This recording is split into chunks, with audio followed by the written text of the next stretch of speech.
Thank you. I thank the Minister for advance sight of her statement.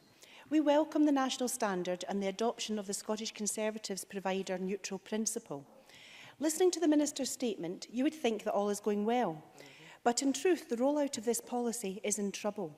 The goalposts are constantly shifting and this policy needs better governance. As the Minister mentioned in her statement, the rollout is already well underway in communities across Scotland. So, in light of what many providers have told us, can I ask the Minister why it has taken until now to provide a delivery support plan for providers?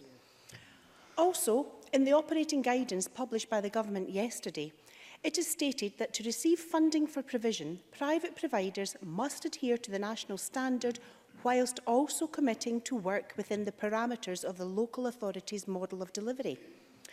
This translates, Minister, to one national standard and 32 local standards. Total inconsistency. So what concrete reassurances can the Minister give to private providers that in adhering to the national standard, they won't continue to be excluded with their businesses suffering? Thank you. Marie Todd.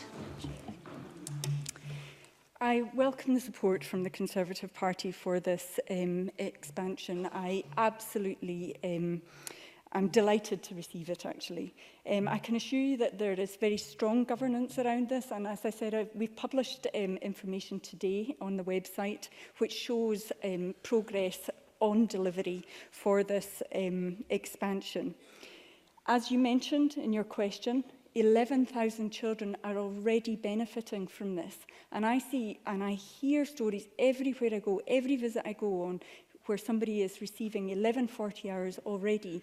There is undoubtedly, I can see the benefit already. There is a very profound impact on the ability of the children to fulfil their potential.